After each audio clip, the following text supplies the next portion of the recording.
Vocês lembram daquele tutorial que eu fiz, onde eu comentei que duas colegas estavam trabalhando no cálculo e dimensionamento e também no detalhamento do armazém graneleiro? Bem, eu havia proposto para elas fazerem arco parabólico, mas elas levaram essa opção para o cliente e o cliente decidiu que não, iriam fazer realmente na forma de arco circular.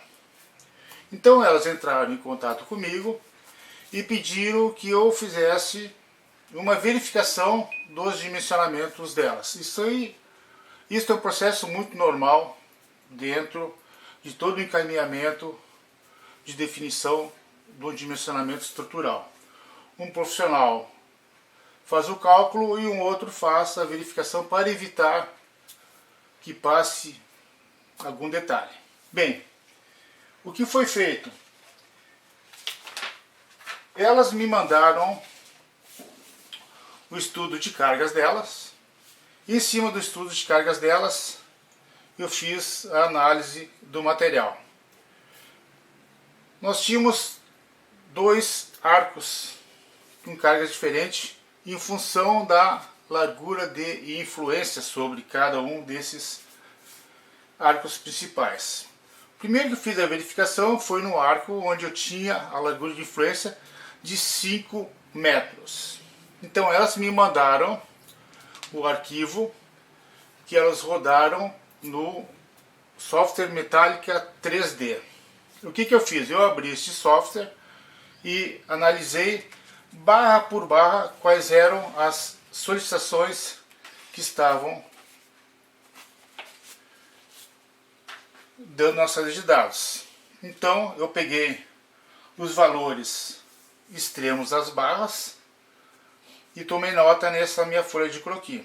Então aqui eu tinha que, vamos supor, esse banzo inferior, eu tinha nessa posição 12 toneladas, 0,9 de compressão.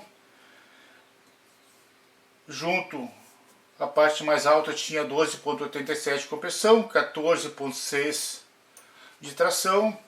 Tração no centro dos arcos, dos semi-arcos de 15,80, ou seja, eu fiz um mapeamento das solicitações extremas das envoltórias. Bem, em função dessas solicitações extremas e dos dimensionamentos que elas estavam adotando, eu fiz então a verificação conforme os meus critérios. Conforme os meus critérios eu digo, em cima das normas que eu utilizei. E elas rodaram essa estrutura conforme a última norma de vento, que é a norma 14.000, deixa eu ver aqui, já vou dizer para vocês, 14.762, com os respectivos coeficientes que essa norma exige. Eu fiz a verificação com os coeficientes de majorações iguais a 1, ou seja, 100 majorações. Nos dois casos, os perfis têm que passar com segurança, ok? Bem, então eu peguei e verifiquei os perfis que elas estavam propondo em função das solicitações que eu encontrei. Com isto eu montei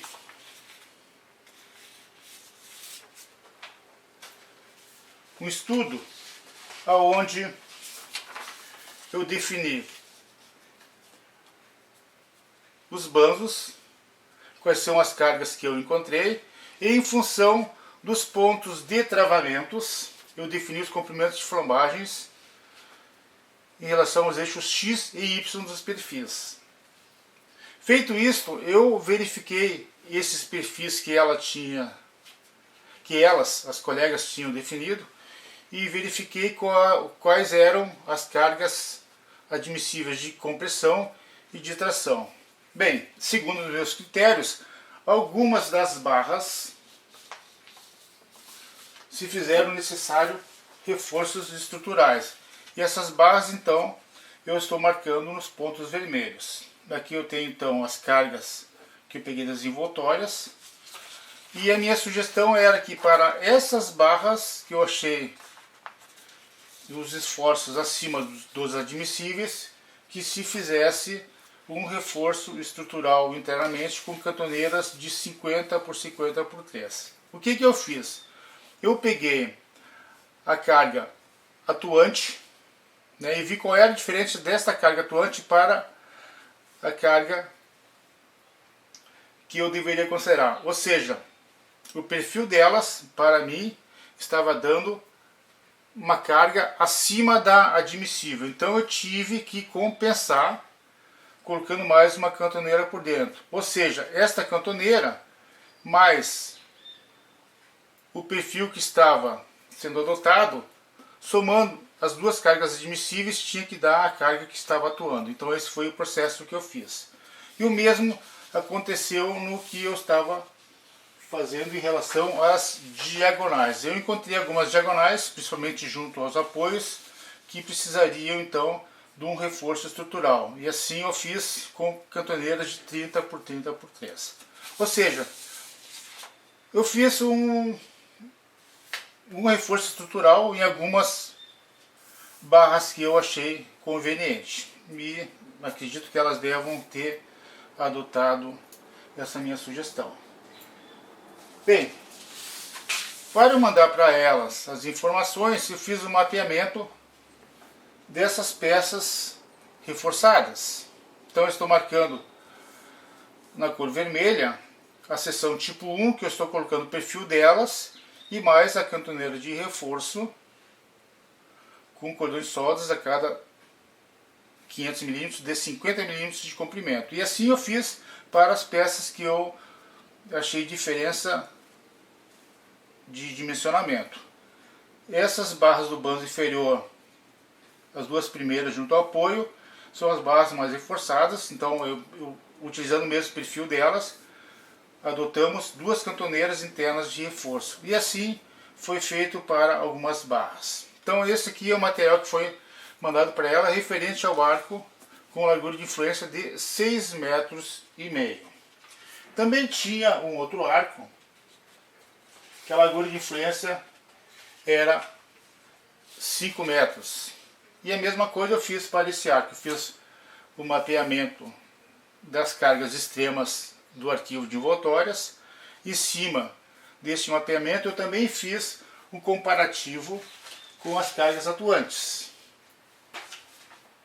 E essas cargas atuantes, confrontando com as cargas admissíveis, eu também fiz algumas sugestões de reforços estruturais, do mesmo procedimento do arco de 6,5 metros.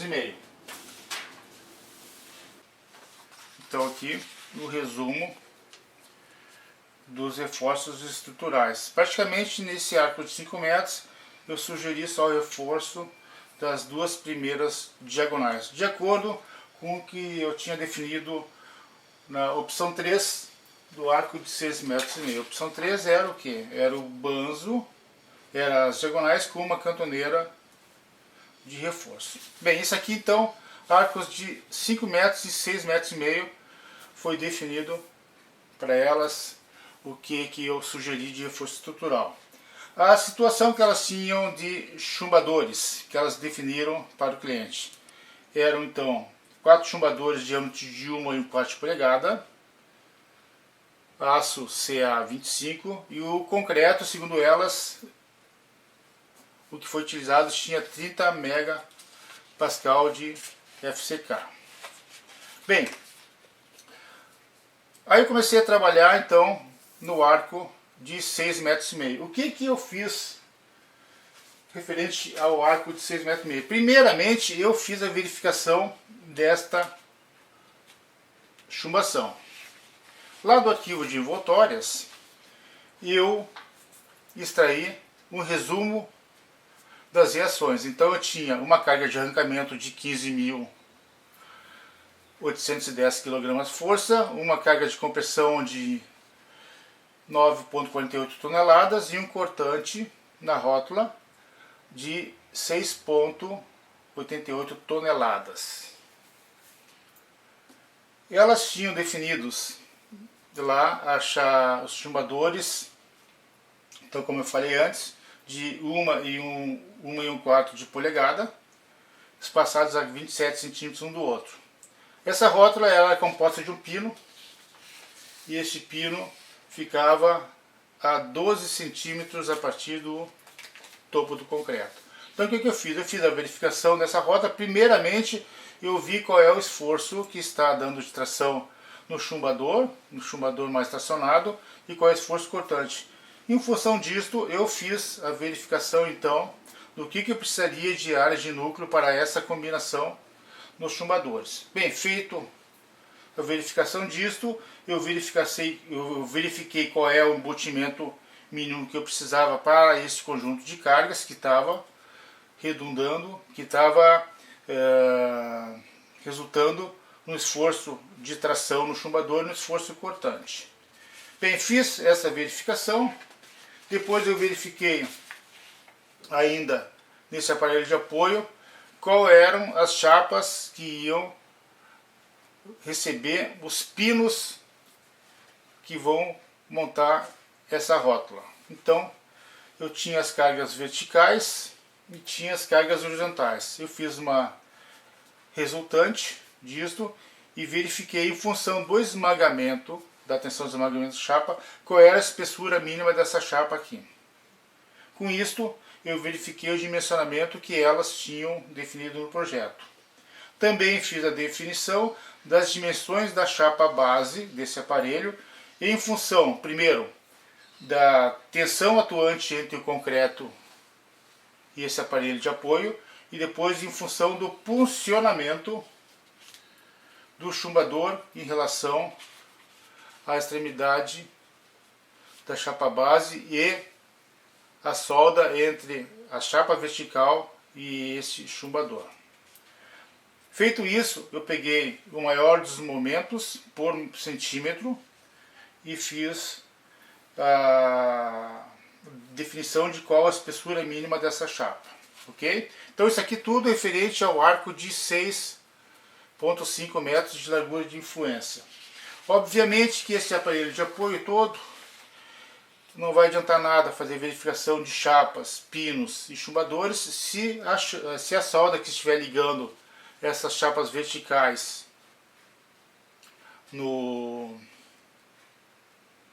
na chapa base não existir. Então, verificação da solda. Feita a verificação da solda, comparei a tensão atuante pela tensão admissível, segundo o critério da NB 14.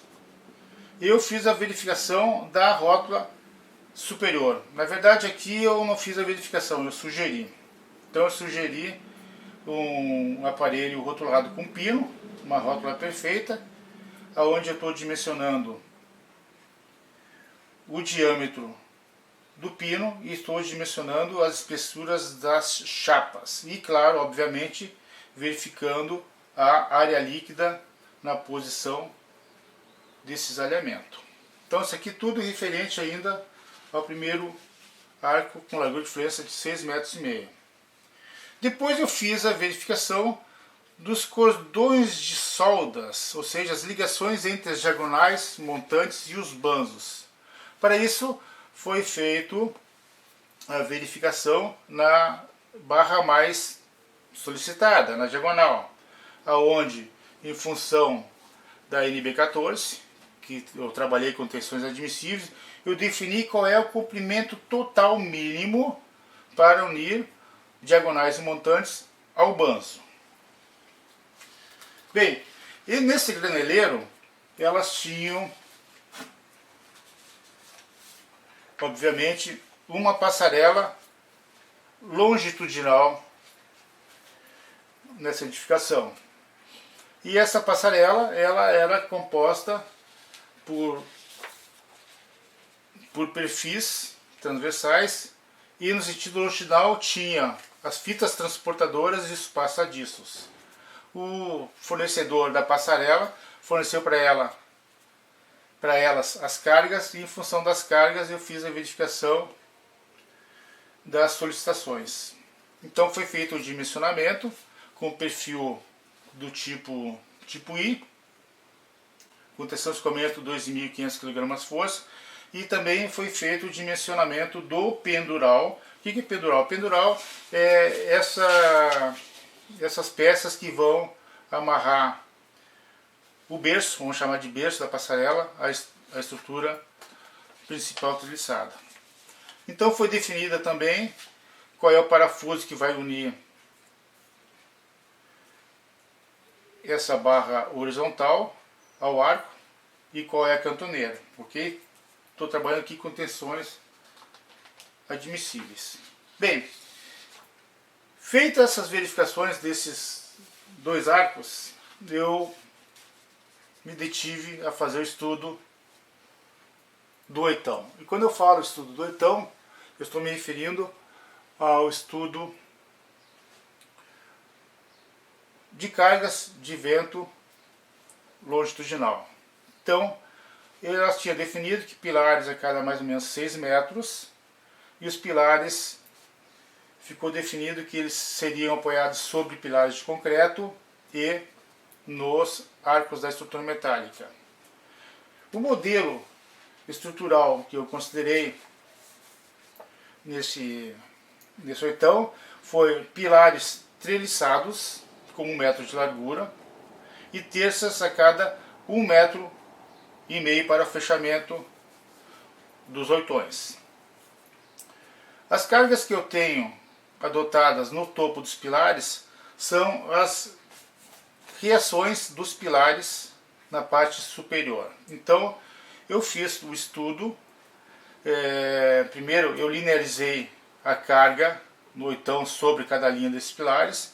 Em função disso eu vi qual é o momento fletor que daria nessa peça se fosse uma peça biapoiada. E em função do momento fletor e do braço de alavanca eu descobri quais são as cargas de compressão e tração nos bandos. Aquela fórmula clássica de momento igual força vezes distância, certo? Então está valendo ainda aquela fórmula bem clássica. Com isso eu defini então quais são as cargas, e com as cargas eu dimensionei os bandos. Mas antes de dimensionar os bandos eu defini quais eram os pontos que eu iria considerar travados nessas treliças verticais, que vamos chamar assim de pilar, seriam vigas na verdade. Então botei contravento a cada 3/3 e depois a cada 2. Então, em função desses comprimentos de flambagens, né, eu defini quais são os perfis. Bem,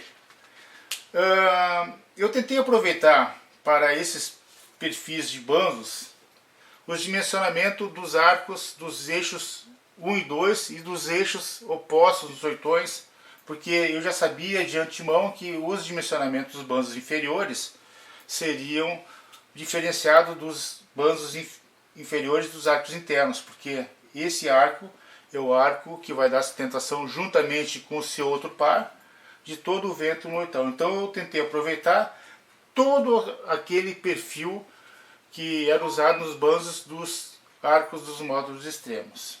Com isso, eu fui obrigado a um determinado trecho dos bandos fazer um reforço estrutural. E esse reforço estrutural se dava conforme eu tinha lá na primeira folha, na folha número 1, onde eu tinha uma cantoneira interna, ok? Opção. Então tudo eu estava me referindo à folha número 1.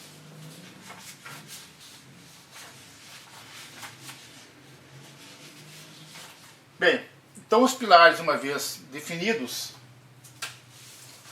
e definido também quais eram as cargas nos topos desses pilares, eu parti para a parte dos folha 9, minha folha 10, deixa eu ver qual é a folha 10 que eu tenho. Tá. A folha 10 então está aqui o resumo dos dimensionamentos dos pilares. Pilar P1 é o mais alto e pilar P2 é o pilar mais baixo. Estou sugerindo também como é que fariam o travamento do bando inferior quando da carga de pressão interna atuando juntamente com a pressão externa de dentro para fora. Então eu fiz essa sugestão. de usar a mão francesa para o travamento dos banzos nas posições dos contraventamentos, certo? A princípio só para o contraventamento.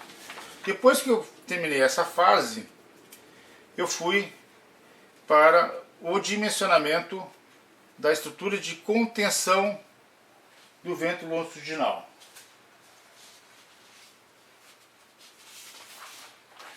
E quando eu fiz esse estudo, eu já defini quais eram os detalhes de fixações dos pilares nos arcos do banzo inferior e como funcionaria as peças longitudinais entre os arcos extremos. Observem que para isto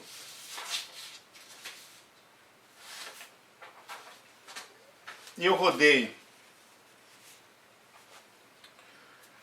em algum aplicativo, no caso foi o Metratics 3D, eu modelei o conjunto de banzos inferiores dos arcos dos eixos extremos. Estou aplicando nessas posições de ligações entre pilares e banzos as reações que eu encontrei lá na modelagem do oitão. Bem, fiz esse carregamento, mandei rodar e o programa me deu essas solicitações quando do vento de dentro para fora.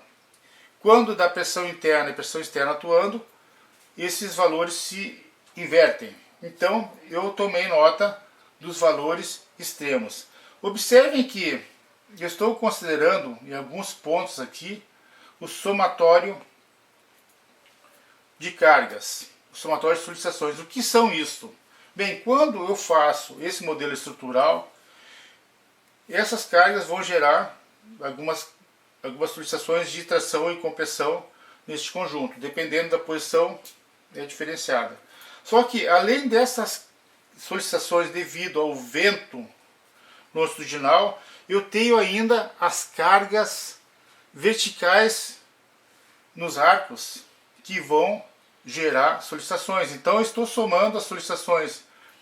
No caso desta barra, a solicitação referente à compressão de carga no plano do treliçado e mais a carga que está surgindo devido a esse sistema de carga de travamento de carga horizontal. Então eu tive novas cargas para dimensionar esses banzos. Aí foi feito o dimensionamento desses banzos para os arcos extremos de maneira diferenciada.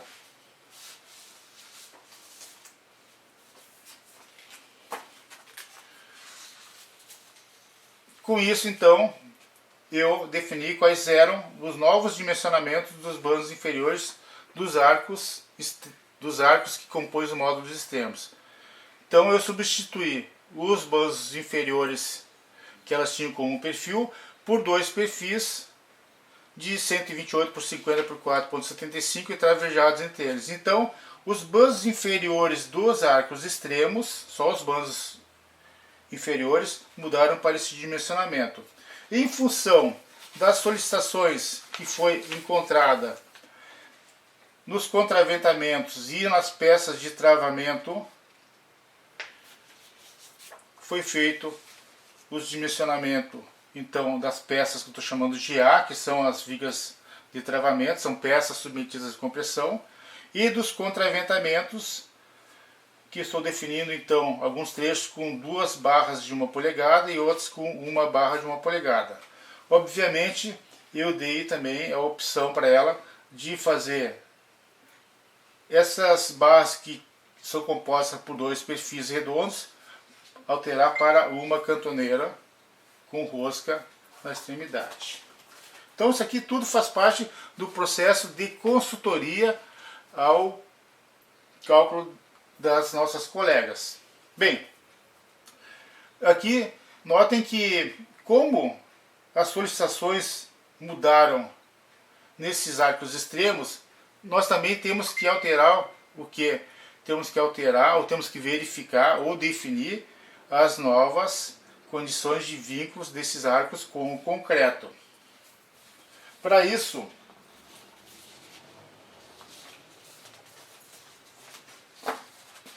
eu peguei as solicitações que surgiram agora, então, devido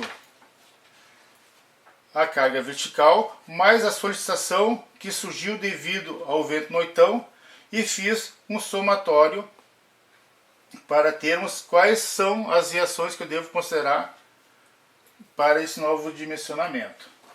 E nisto me surgiu o seguinte resumo: arcos extremos. Eu tenho agora uma carga de 34,8 toneladas de arrancamento, com pressão 19 e 17,41 de cortante. Bem, mesmo processo aqui eu fiz, porém o dimensionamento foi dimensionamento totalmente novo. Observem que na versão anterior nós tínhamos esta chumbação como sendo 4 chumbadores de 1 1/4. E para esse dimensionamento,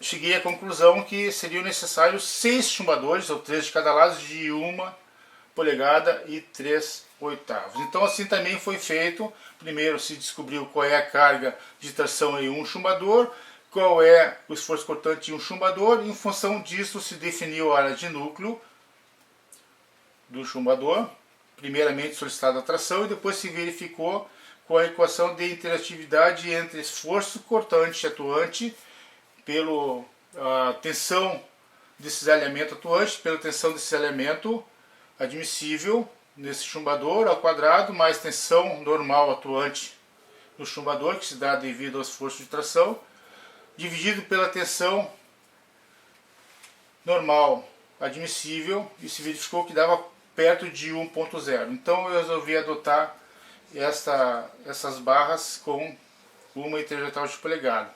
Se definiu em função disso um embutimento, levando em consideração que o concreto era 30 megapascal, embutimento de 1,24 m.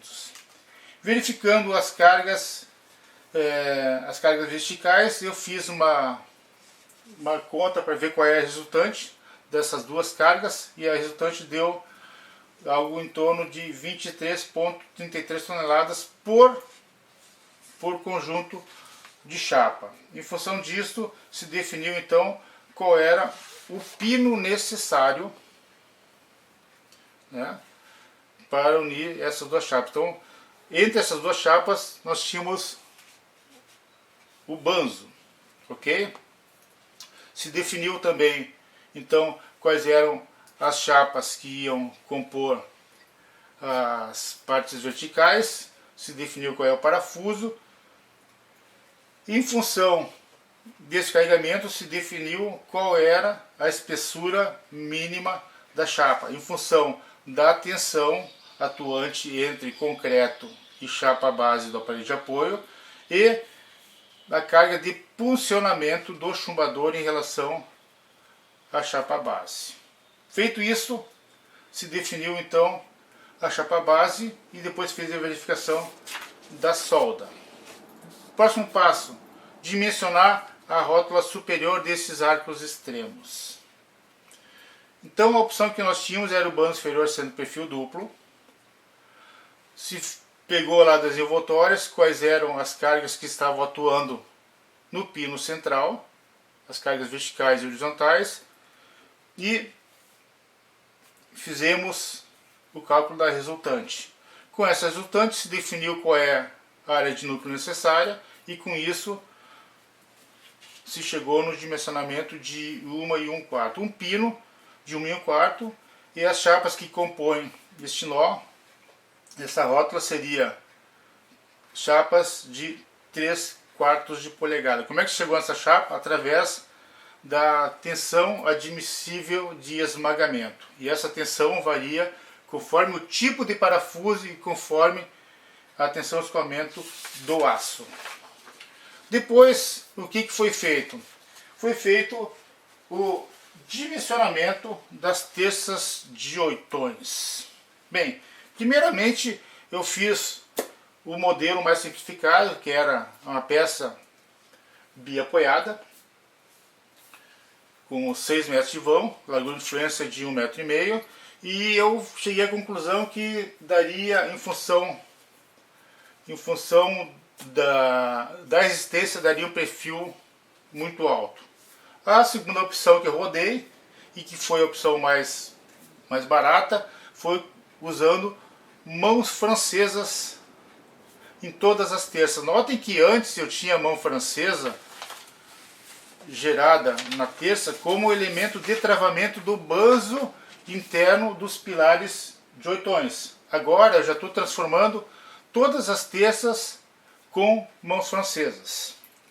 Então com isso foi feito, eu rodei essa terça como um pórtico, eu peguei os momentos atuantes, momento negativo sobre o apoio da mão francesa, momento positivo, e dimensionei também a mão francesa em função da carga de compressão e dos comprimentos de flambagem delas. Então com isso eu dimensionei as terças de oitões.